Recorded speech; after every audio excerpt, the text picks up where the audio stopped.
नमस्कार, मैं GRS news के लिए गिरीश सिकरवा। आखिर देश के गृह मंत्री इस समय निशाने पर क्यों है? चाहे वह कानूनी रूप से मामला हो या ईडी को लेकर उनका घेराव अदालतों द्वारा किया जा रहा हो या अंबेडकर साहब के लिए सदन में की गई टिप्पणी को लेकर उनके खिलाफ अदालती मुकदमेबाजी हो या दिल्ली के चुनाव प्रचार में योगी आदित्यनाथ द्वारा उन्हें टारगेट किया जाना है। एक एक करके अपने इस ब्लॉग में मैं आज की परतें खोलूँगा। आप लोगों से निवेदन है कि आप ये वीडियो पूरा और एवं अंत तक देखें और मेरे इस छोटे से चैनल को सब्सक्राइब कर अपना प्यार जरूर दें।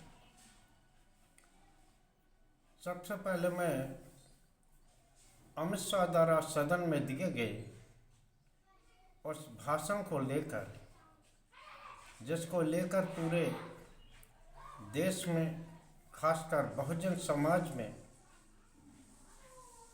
गुस्से की लहर दौड़ी थी, उसी बयान को लेकर सुल्तानपुर में एक मुकदमा निचली अदालत में कायम किया गया था। उसमें अब गवाही भी हो चुकी है और उस मुकदमे में मैं आपको बता दूं, वही सभी धाराएं लगी हैं जिन धाराओं के तहत नेता विपक्ष राहुल गांधी की संसद सदस्यता चली गई थी। आप सभी लोग जानते हैं 2019 के चुनाव में कर्नाटक में मोदी उपनाम को दिए गए भाषण को लेकर राहुल गांधी के खिलाफ एक मुकदमा गुजरात की निचली अदालत में दर्ज कराया गया था, जिसमें कि निचली अदालत में सुनवाई के दौरान उनको सजा हुई और उनकी संसद सदस्यता गई, यहाँ तक कि उनका आवास तक छिन गया।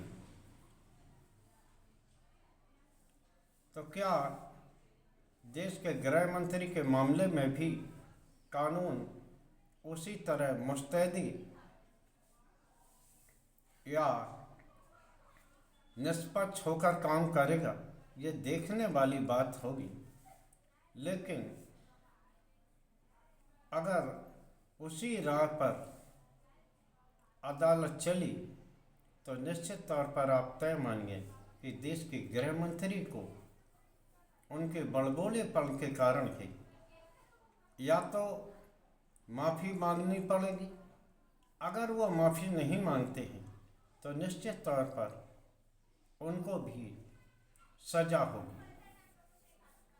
देखना यह है कि देश के गृह मंत्री भारतीय जनता पार्टी के सेटर मैंने इसलिए कहा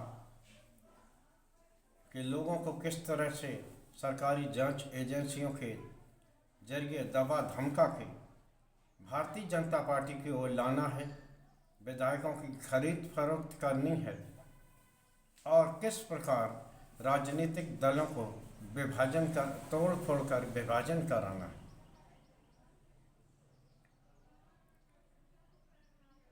मुंबई की हाई कोर्ट ने भी एक तरह से गृह मंत्री के लेकर अपरोक्ष रूप से एक टिप्पणी की है।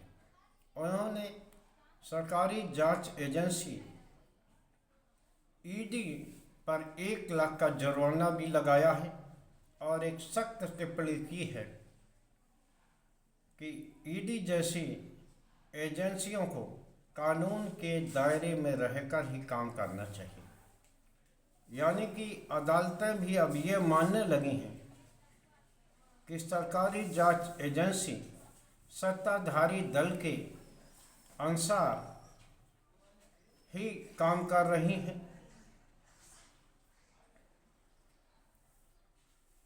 पिक और चूच का खेल कर रही हैं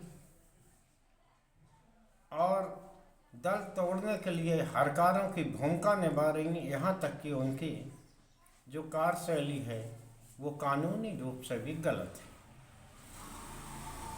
भले ही ये टिप्पणी गृह मंत्री पर सीधे रूप में न की गई हो, लेकिन अपरोक्ष रूप से जो सरकारी जांच एजेंसियों का संचालन है वो मुख्य तौर पर गृह मंत्रालय के अंडर में ही आता है और गृह मंत्री ही उसे डील करते हैं।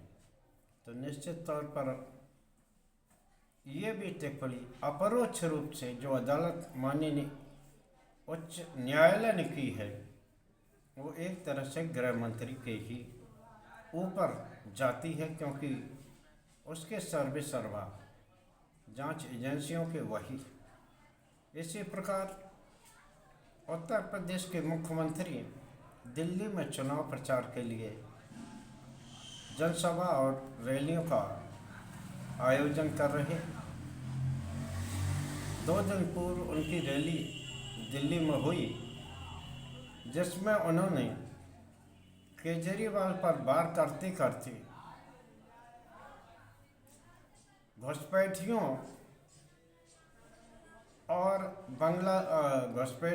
और रोहिंग्याओं के बसाने का जिक्र किया। निश्चित तौर पर या तो योगी आदित्यनाथ की जुबान फिसली है या उन्होंने जानबूझकर गृह मंत्री पर यह वार किया। योगी आदित्यनाथ भारतीय जनता पार्टी के स्टार प्रचारक हैं और वो तमाम देश के तमाम चुनाव में विभिन्न राज्यों के दौरे करते रहे हैं और करते हैं। दिल्ली में वो इसी वोट मांगने के लिए वो दिल्ली में एक जनसभा को संबोधित कर रहे थे, तो उन्होंने आम आदमी पार्टी को निशाने पर लिया, जैसी कि उनकी शैली है 80-20 करने की, हिंदुत्व को बीच में लाने की, हिंदुत्व के नाम पर वोट मांगने की।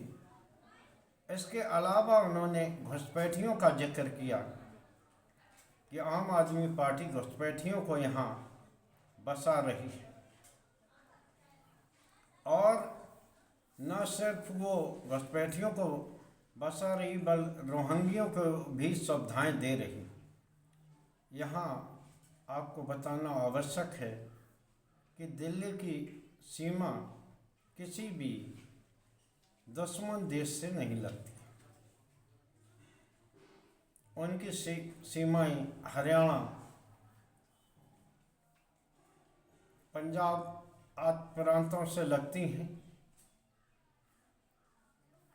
यहाँ ये सवाल है कि अगर दिल्ली में घुसपैठिए आ रहे तो आखिर जो सीमा के सुरक्षा की जो जिम्मेदारी है वो केंद्रीय बलों के हाथों में है और केंद्रीय बलों के मुखिया निश्चित तौर पर गृह मंत्रालय और गृह मंत्री ही है।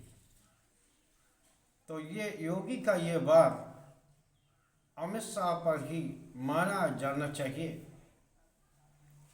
इसी प्रकार रोहिंग्याओं को नागरिकता देने का सवाल है। कोई भी राज्य सरकार बाहर से आने वालों को सुविधाएं तो दे सकती है, लेकिन नागरिकता देने का अधिकार गृह मंत्रालय का ही होता है। एक तरह से ये बात भी जो योगी आदित्यनाथ ने की वो अमित शाह के खिलाफ जाती है। यहाँ फिर से एक सवाल मैं खड़ा करना चाहता हूँ, क्या योगी आदित्यनाथ ने